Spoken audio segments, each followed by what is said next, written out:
Americans, as well as top athletes and entertainers in Hollywood, Roland S. Martin is a journalist who has always maintained a clear sense of his calling in the world. Martin is the host and managing editor of Roland Martin Unfiltered, the first daily online show in history focused on news and analysis of politics, entertainment, sports, and culture from an explicitly African-American perspective. Since 2008, Martin has been a senior analyst for the Tom Joyner Morning Show, where his daily segment is heard on more than 100 stations by 8 million people daily. He is the author of 3 books and has contributed to several others. He has been named 4 times by Ebony Magazine as one of the 150 most influential African Americans in the United States. We are excited and honored to have him as our guest speaker tonight. Please help me share a warm welcome to Mr. Roland Martin.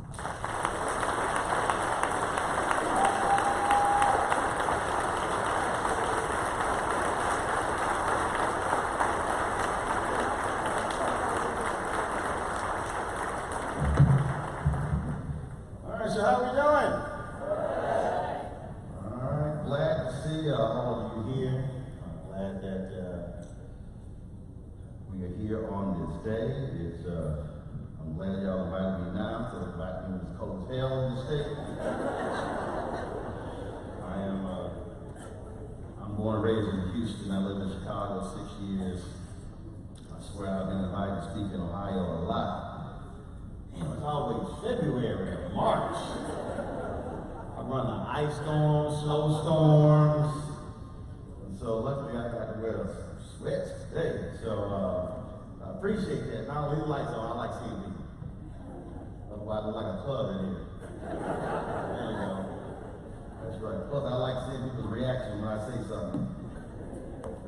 I always say that because, a lot of times what happens when somebody goes to speak, people go, no, they make people feel good. I said, you won't always make folks feel good and comfortable.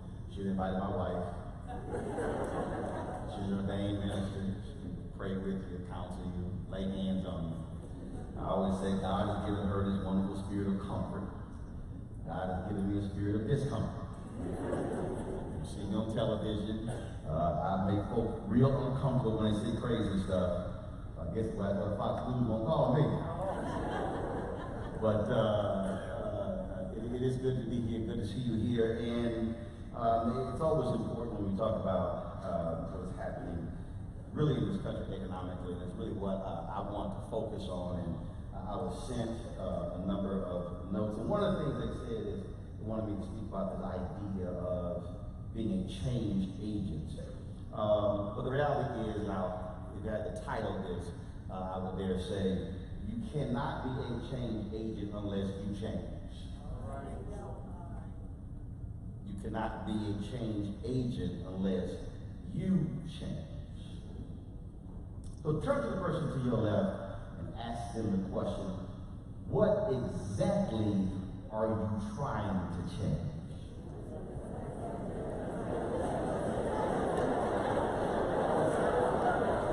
Come on, you turn to your right and ask your other neighbor, what exactly are you trying to change?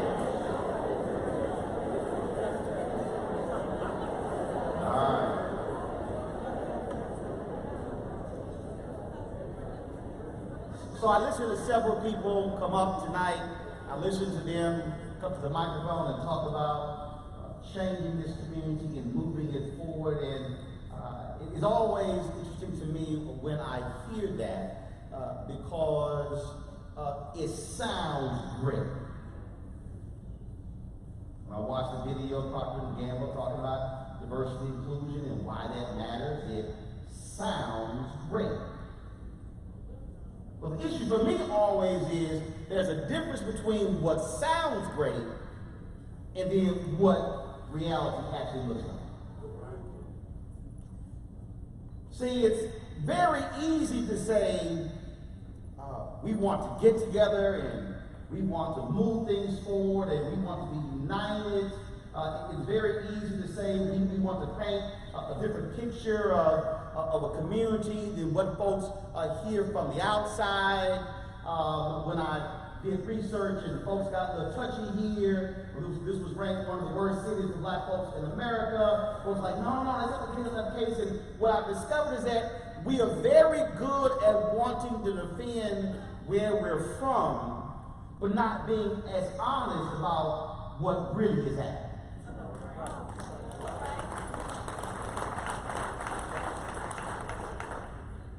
I remember when Arne Duncan was Secretary of Education under Obama, and he said publicly, he said that there are a lot of white suburban students who are not as smart as they think they are. Lord, white folk lost their mind across the country. Arne had to apologize, and I was talking to him, he said, Roland, what I said was true, they ain't that smart. See, we have this whole different view of what's ours, and a lot of us say that our schools are great when they're not. We say that our health system is wonderful when it's not. We love to say that our business climate is great, but it's not for everybody. We always say that, no, we all get along. And I remember when I was speaking at an MLK event in Wilmington, Delaware for DuPont, and they had on symbol on stage this whole diverse group of students, and they were talking about how they get along and how it's great and how they have this wonderful racial dynamic. And I'm listening to all this, and I'm like, y'all right. And so finally, I then said to the students, I said, well, let me ask you a question. I said, I'm just curious. Who do you eat lunch with? And the young lady said, what do you mean? I said, you eat lunch. Who do you eat lunch with? She said, well, I eat lunch with my friends. I said, I got you. Well, what do your friends look like? And as I kept asking that question, I could tell they started doing the butt dance. That's what happened when you're in the chair. You start like moving like, ooh, this is getting real uncomfortable. That's what happened with my opponents on TV. And I kept pushing it, and as I kept asking the question, what really happened was that most of the white students ate lunch with their white counterparts, most of the black students ate lunch with black folks, most Latino folks ate lunch with Latinos. I said, so really what y'all doing here is y'all lying. The whole room was quiet, just like y'all. Then I turned to the parents in the room and I said, y'all are the actual culprits of this, because I can guarantee you dinner at your house mirrors the lunches of your children. See, if we really want to get, you take this room here. So we're here, it's great, folks are all gathered. If you look across this room, it's racially diverse. I see white folks and black folks, I see young folks and old folks. But ask yourself the question, does your dinner table look like this room? Now see, when you start asking that question, people get really uncomfortable. Because see, this is what I call somewhat involuntary situations. You really don't control who shows up at the table next to you. But you do control who you invite to your house. And see, when we really begin to ask this question, what kind of world we live in, the fact of the matter is, we still live in our own silos, our own segregated communities. We still live in our own worlds, but we still largely go to white churches and black churches, but we still don't really truly know each other, which is why when some things happen, folks are like, well, how did this happen? Because frankly, we don't know the person who's across the street, across the city, or even across the cubicle from us at work. So that's why when I pose the question, what are you trying to change? You have to answer that, because you can't be a change agent unless, first of all, you know what you're trying to change and whether or not you have changed yourself. I'm in an industry where we have been quite critical of mainstream media. I always get a kick out of, and it happened when I was at CNN for 6 years, I always get a kick out of listening to these conversations where when there's a story that they begin to say, well, what is the Republican Party going to do to reach out to black folks? And they talking about lack of diversity, things along those lines. And I always go, well, how about the lack of diversity at your media company? I said, see, it's real easy to question lack of diversity in the Republican Party, but they don't want to answer the question, what's the lack of diversity at CNN, MSNBC, Fox News, ABC, CBS, NBC, Hollywood Studios. I can go down the whole line. Because see, it's real easy to question what somebody else is doing and not look at yourself.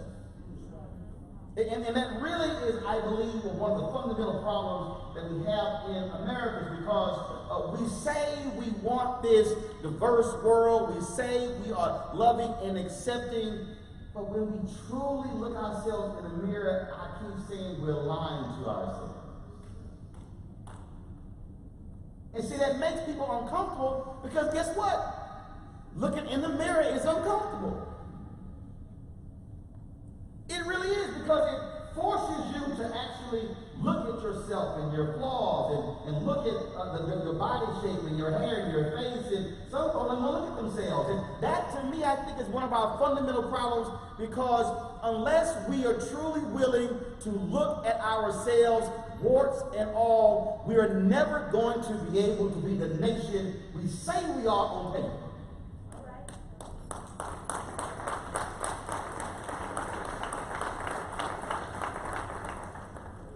So this year you've seen these events taking place, especially in Virginia and across the country. This is the 400th anniversary of the first 20-odd Africans arriving enslaved in Virginia in 1619. New York Times did a project called the 1619 Project, and all these different stories that were done, all the different things that were happening. And when we begin to unpack that, folks begin to say, well, and I love this because this always happens. We have these debates. Folks always go, yeah, I know all those things you cite, but hasn't it gotten better? See, we are real good at trying to get to the hasn't it gotten better part, as opposed to dealing with the hell that it really is. Because we're trying to make ourselves comfortable with what we have accomplished. But see, I can't always just get so excited about the transformation that's taking place, because as Jackie Robinson said in his book, I Never Had It Made, he said, which is the reason he titled it, he said, as long as there is one black man or black woman who was not free in America, I never had it made. See, we hold up Jackie Robinson. I love April 15th. We celebrate her. Major League Baseball West is number 42. We talk about how wonderful he was, how he broke the color barrier. But we don't want to deal with what Jack Robinson had to go through and what he was still dealing with when he died in 1972. See, I'm laying this out because the challenge that we have in this country is that unless we confront how we got to this point, we will never have a true understanding of where we are today, and then where we're going in the future. We'll never be able to deal with that. We'll never be able to deal with in terms of where we're going on. I was on a plane flying here, and I was reading Vanity Fair and reading the story about corruption in South Africa. And I was reading this story where they were talking about how when South Africa was transformed and Nelson Mandela became president, how you had black folks in South Africa, 72% of the population, 9% of the wealth. Then you begin to look in this country in terms of where we stand. When you look at the income equality gap, when you say average white family in the country has $110,000 wealth, average African-American family has $5,000. When you look at in terms of how we got here, it's amazing when I have these conversations. I had one on Sunday with a couple of guys, and they were like, well, why every time you keep talking, you keep trying to go back to history? I said, well, excuse me, I actually read a book. They could not understand why I was talking about economics, and I kept bringing up 1863, 1865, 1877, bringing up 1920, 1930. I said, because if you don't understand how we got to the point we are now, then you can't even remotely understand how we confront it. We are 24 years away, folks, from America becoming a nation that is majority people of color. And the reality is, if we look at where America is economically today, we will be looking a lot of South Africa in 2043. If we don't understand that we are all in this thing together, and I was talking to these guys, and they were talking about, well, can't we just stop talking about what's going on, and it was immigration, all kinds of stuff like that. And I told them, two white guys, I said, do y'all understand that right now, the average annual white death rate in 17 states is higher than the average annual birth rate? I was like, look, man, this thing ain't changing. You are not going to have all of a sudden white Americans pop out a whole bunch of kids real quick. It's just not going to happen. And see, I'm saying that because I'm looking at where we are going. I'm looking at, in terms of where we are as a country, I'm looking at what is happening in this country. I'm looking at manufacturing. I'm looking at what has happened to that sector. I'm looking at the middle of the country where you're living. I'm looking at where jobs have gone. I'm looking at where people are going. And for some reason, too many of us are still trying to hope 1972 returns. And guess what? That ain't happening. We are changing and evolving as a nation. Which means that if we are changing and evolving as a nation, we must begin to understand what we must do to be change agents to actually be a difference maker. We must begin to say, well, if I examine, if we're trying to grow black businesses in this city, then the question then becomes, first and foremost, what is the state of these businesses? Not just access to capital, but also what type of businesses. What contracts are they getting? What is being received? How are doors being opened? How are we doing what Maynard Jackson did when he took over as the mayor of Atlanta in a city that was predominantly African American, yet African Americans were receiving 0.0012% of all city contracts, meaning for every $100 spent, there's about 12 cents from black folks. He said, no, that's just not going to happen. And there were forces who fought him vehemently because he dared to say, we will not be the city in the future if the current economic trends stay the same. When Maynard Jackson's term was up and he stepped out, it was quite interesting because not a single major law firm in Atlanta would hire the most revolutionary mayor in its history. They were so angry. Let me tell you how angry white business class was at Maynard Jackson. They literally circulated a letter and said, nobody can buy more than 2 tickets to his going away party. Maynard Jackson had to go to Chicago to secure a job at a law firm. Because he dared to change an economic system that he saw and knew was inherently unfair. Which means that if we're talking about how do we become change agents, that means that when we leave this dinner, we must go back to our places of work, go back to our institutions, city, county, school districts, and begin to ask the question, what do we look like, and do we have equality or inequality in our system? And if we have inequality, how are we going to fix it? Because paying lip service to it does nothing. What it requires is for people of conscience to say, I'm not going to be silent, and then make excuses when we know we can do better. Right.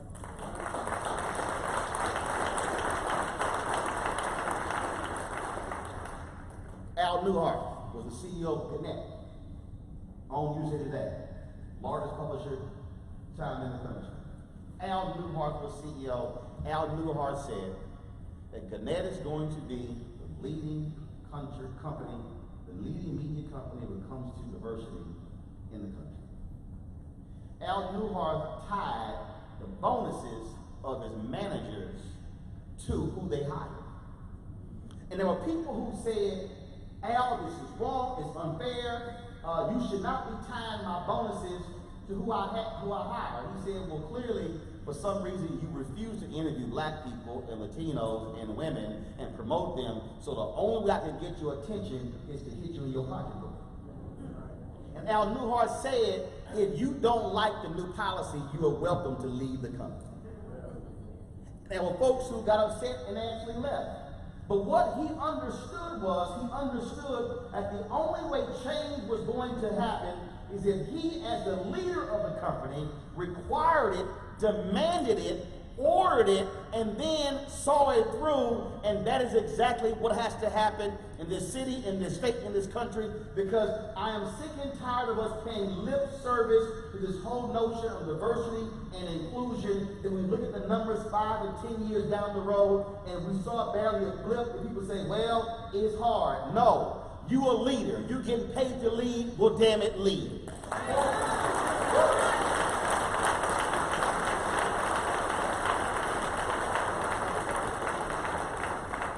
To understand how things change when leaders lead.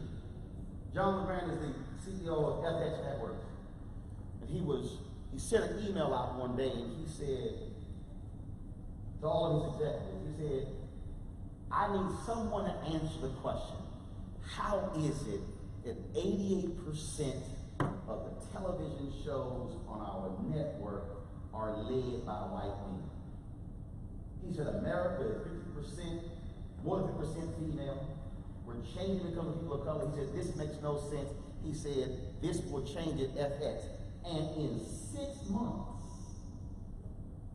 they completely changed the showrunners, they completely changed the type of shows.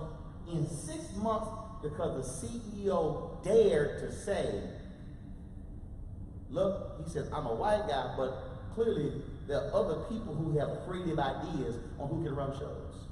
He was a leader.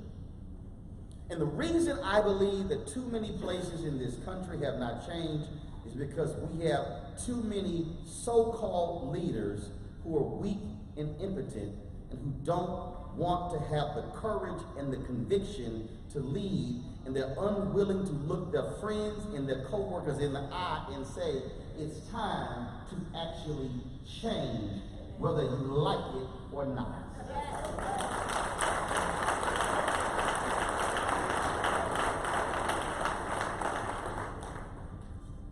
See, I can always tell how this topic is really hard for a lot of people. There's a reason I said turn the lights up. And the reason I said turn the lights up, because see, I wanted to see your eyes.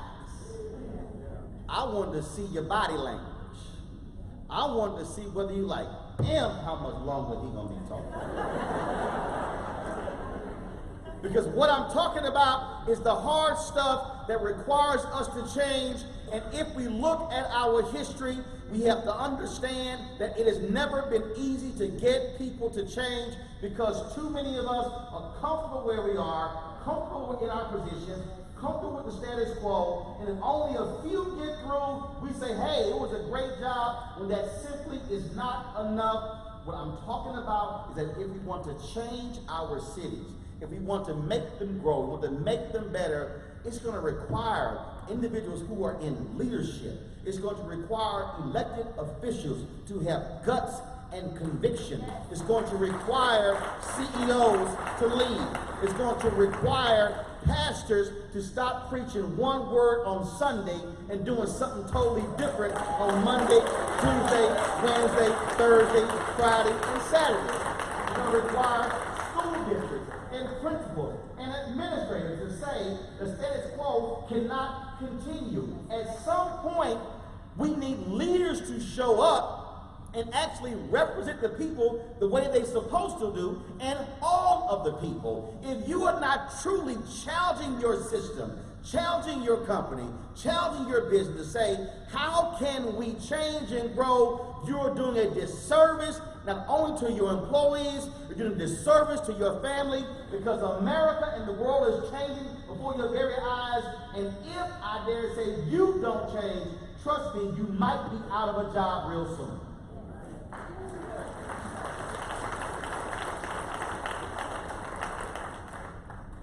To understand, we look at right now black businesses. The center you're trying to open, why is that important? Right now in America, there are 2.6 million black-owned businesses in America. 2.5 million of them have one employee.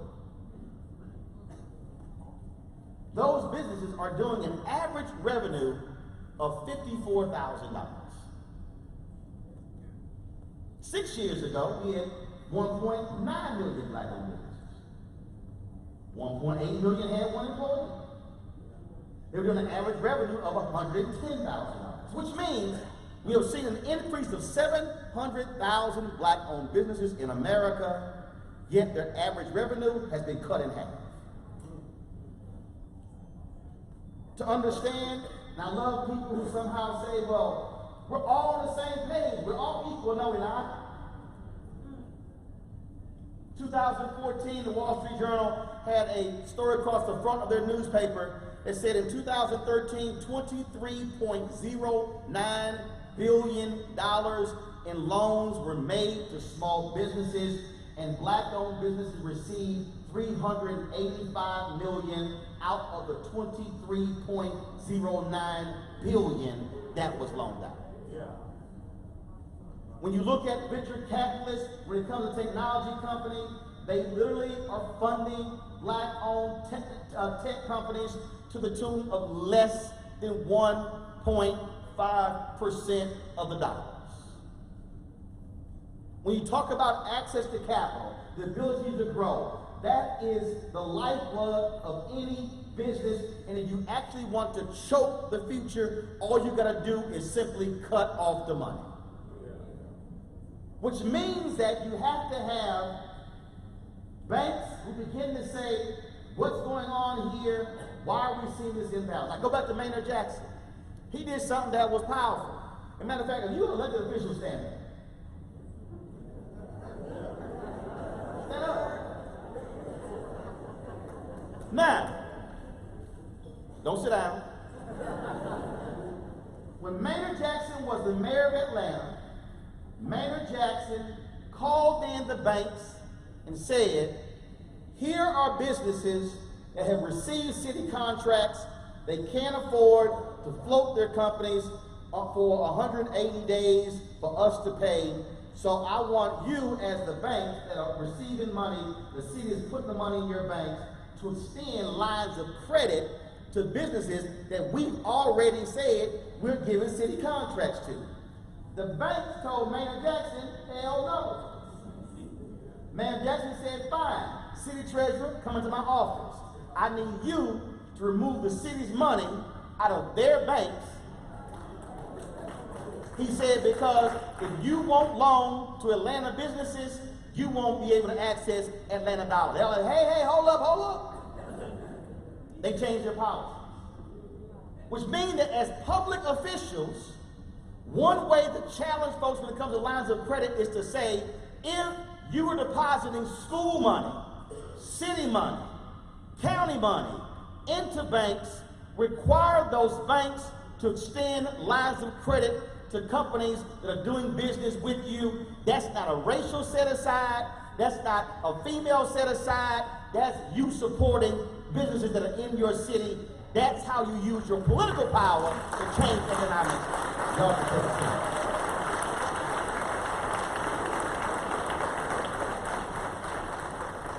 See, that's what I mean by being a change agent. How do you use your power to effect change? Pastors, stand up. That's it. A lot of atheists in this city.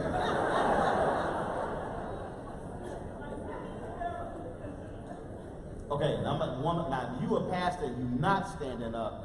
I hope your members are here. Leave that church because you got a fake pastor.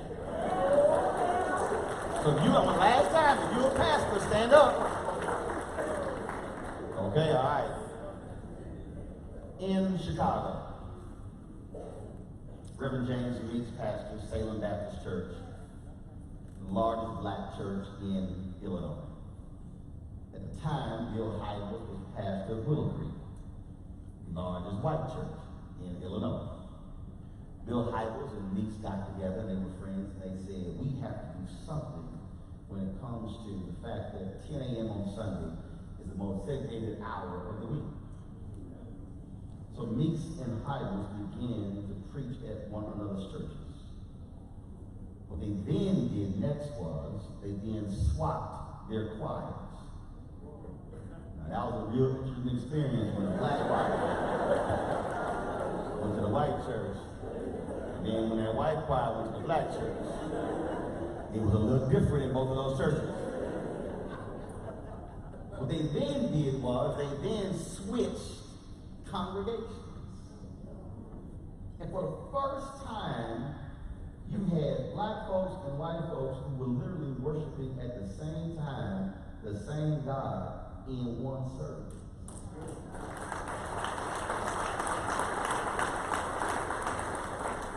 Then members at Willow Creek and members at Salem Baptist Church, they got together and said, well, what if we get together and actually move into a neighborhood? And so several families at Willow Creek and several families at Salem Baptist Church began to talk about where could they move to change a neighborhood. Now, why am I saying that? It's because these pastors led. They said if we cannot, we will force our folks to sit down with one another and actually learn from one another, because as pastors, we are supposed to lead. We can't talk about the power of Jesus Christ on Sunday if we are not practicing Christianity and love for one another every day of the week.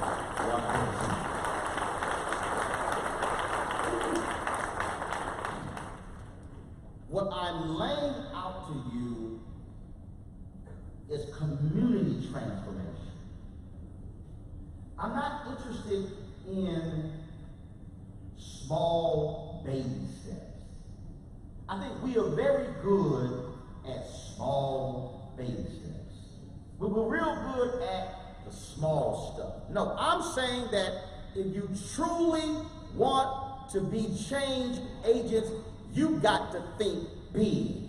You've got to think much larger. You've got to also begin to put some teeth into it and begin to say, if we have X number of businesses today, how many do we want to have in 5 years? Tracking that and saying, okay, this year, how many of these black-owned businesses, how many of these female-owned businesses were able to get capital, and then how many did we increase by next year? And begin to measure that in hardcore ways. Because all these touchy-feely ways in which we lead really have not done much, because we don't have time for games, because our children are watching our very move. And if we truly say we want to be difference makers, the only way to do it is to actually be aggressive in making it happen.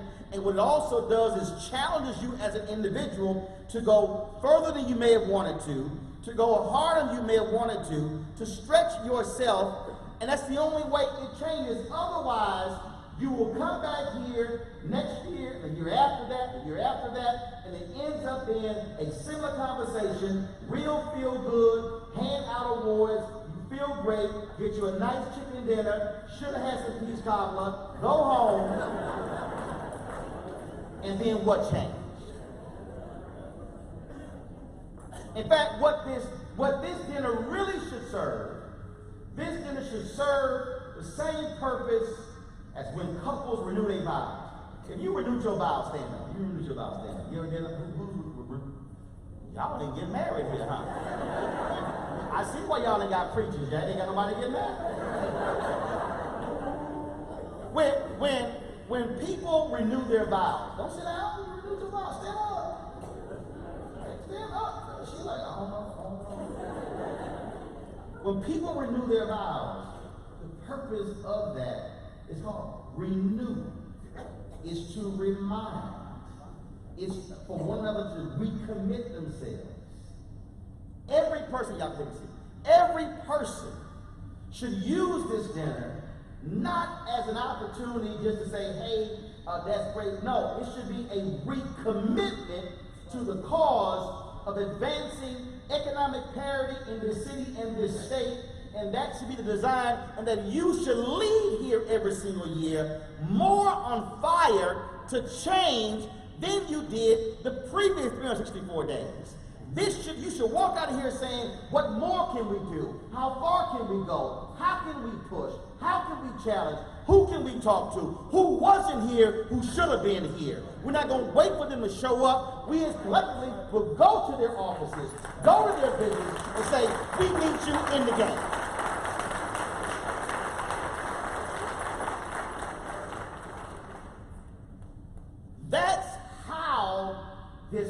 intention is change. When you study the Black freedom movement, the Civil Rights movement, it was African Americans who were on the front lines, who were marching, ordinary people who did extraordinary things. But for every Fannie Lou Hamer, you had a Bayo Lauzo, a white woman in Michigan who could have easily stayed home, but she said no. Black folks deserve to vote, and drove down to Selma, Alabama to assist SCLC in registering folks to vote. Dr. King gave that speech, was sent to Montgomery. After that successful march, she was driving back to Selma and taking one of the riders, and it was a pickup truck that rolled up next to her. 3 men were inside, 3 Klansmen pulled a shotgun off, blew her head off, and killed her. She was one of the martyrs of the movement. When they were in Selma, James Reed, the pastor from the Northeast, was beaten to death because he dared to stand with black folks in Selma when it came to voting rights. Heather Heyer was killed in Charlottesville when a car plowed right into her. Why am I saying that? Because economic freedom cannot be achieved by African Americans alone. It must require black folks and white folks and Latinos and men and women and Christians and non-Christians to stand together and say, if we live here, if we worship here, if we are educated here, then we must be all willing to be in this together, and that's the only way it is going to change. America will not look back to what it used to be. America is going forward, and you have to make a decision today whether or not you are willing to be someone who 25 or 50 years from now, they will come to this dinner and say, thank God that person at that appointed time chose to use their power to be a change agent. The sad thing for us will be to come here 25 years from now, and we're talking about folks who did the work 25 years ago. The sad thing would be if we're only talking about our ancestors and we're not creating new heroes and new sheroes and new change agents. The work you put in today to change things economically here will benefit your children's children's children. This is a lineage thing. This is a legacy thing. And there's no greater legacy for your children's children to say, thank God my mama and my daddy or my grandmother and my grandfather had the willingness and the courage to stand up in the face of adversity, to tell their friends and country club members and colleagues, I'm going to do this. And even if it means losing some friends, even if it means losing some colleagues, we know that it will be a difference maker when you look down the road. The only way we can truly call this United States of America is people of like mind and consciousness is willing to come together and join together and be a change agent. But in order for you to do it, you must put in the work. In order for you to do it, you must stop being scared. In order for you to do it, you must be willing to look friends in the eye and say, you don't agree, that's fine, I can find me a new set of friends. What it means is that if you are black, you got to invite some white folks to your house. You can't ask white folks to invite black folks to your house. What it means is that we must use every lever that we have to be a change agent. And all I'm saying is, it's time for you to do like the old folks said, put your overalls on, put your workbooks on, and it's time for us to get to work.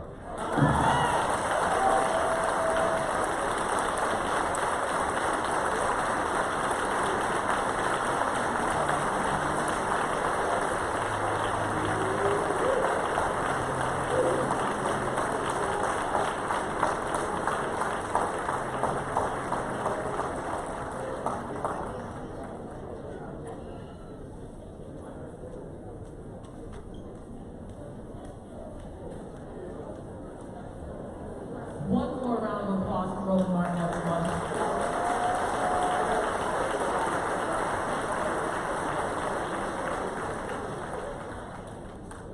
And at this time, I'd like to have someone from Alpha Kappa Alpha Sorority Incorporated come up and present Roland Martin with a gift.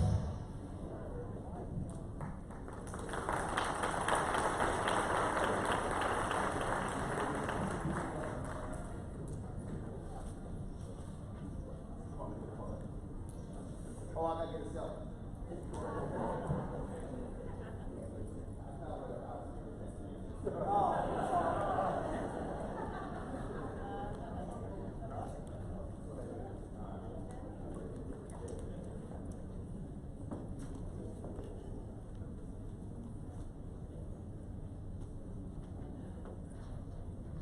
Good evening. How's it going? We thank you so very much for sharing this time with the residents of Lima. I was in Houston and I saw this entourage of women following someone, and I thought I noticed in the Pope, and you couldn't see who was in the middle of the crowd. And I said, what is going on? And they say, that's Roland Martin. They were old women who could hardly stand up. They laid their walkers down. And I said, oh, Roland draws a crowd. But I want to say truly from the bottom of our hearts, as members of Alpha Kappa Alpha, we just want to give you a token. And I thought, I know him visually from when I see pictures, but you wear your pink real well. You wear it extremely well. So when you return back to your resident, please share with your partner that there's nothing romantic tied to our gift to you. It's just to cherish what you have to share and give us a charge in the communities that you do attend. And I'd like for you to see the women of the sorority in this community. We've only been here since 1990, and I was listening to you. And we tried to reach out. We're about scholarships, but this time we have a task we took on. We did Juneteenth. And it was a risk. And everyone was somewhat shaky. And Bart is somewhere here walking around. So I sent my program person to Bart and asked how we could connect with Bart and his art group. Immediately, he was elated. He shared with us. We went to one of the areas of Lima that kids don't get an opportunity to socialize. And I said, if it's to be done, it's up to us. We were very grateful for those partners that came in to help us put it on. We centered on the arts, we centered on any number of things. And we had 1,200 attendees, the first one. We didn't have one behavior incident. And these were kids in school systems that they said that these kids are at risk, they have problems, they don't focus, not one incident. And I think the Lima police was kind of concerned because they didn't get calls.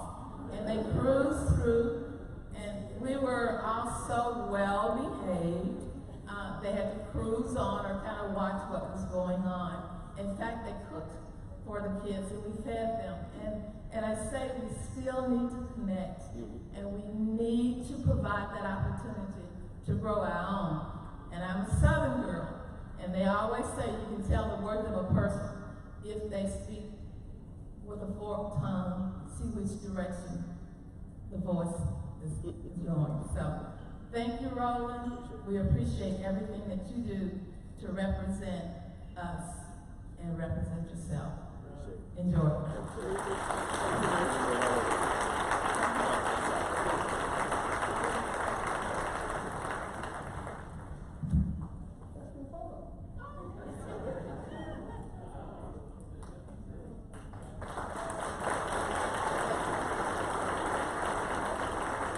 My wife is Delta. She's not gonna get mad. Don't worry about it. Don't worry about it.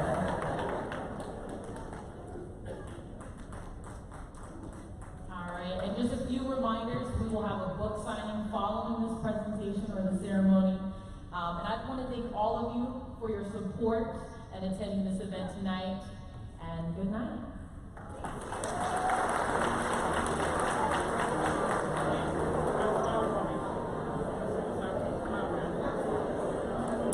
You want to support Roland Martin Unfiltered? Be sure to join our Bring the Funk fan club. Every dollar that you give to us supports our daily digital show. There's only one daily digital show out here that keeps it black and keep it real as Roland Martin Unfiltered. Support the Roland Martin Unfiltered daily digital show by going to RolandMartinUnfiltered.com. Our goal is to get 20,000 of our fans contributing $50 each for the whole year. You can make this possible. RolandMartinUnfiltered.com. This is Diala Riddle, and you're watching Roland Martin Unfiltered. Stay woke. This is Director X, the director of Superfly on the red carpet, or the black carpet, and you're watching Roland Martin Unfiltered. Yo, what up, y'all? This is Jay Ellis, and you're watching Roland Martin Unfiltered. Hi, I'm Chaley Rose, and you're watching Roland Martin Unfiltered. I'm Lex Scott Davis, and you are watching Roland Martin Unfiltered. Hey, what's up, y'all? It's your boy Jacob Lattimore, and you're now watching Roland Martin right now.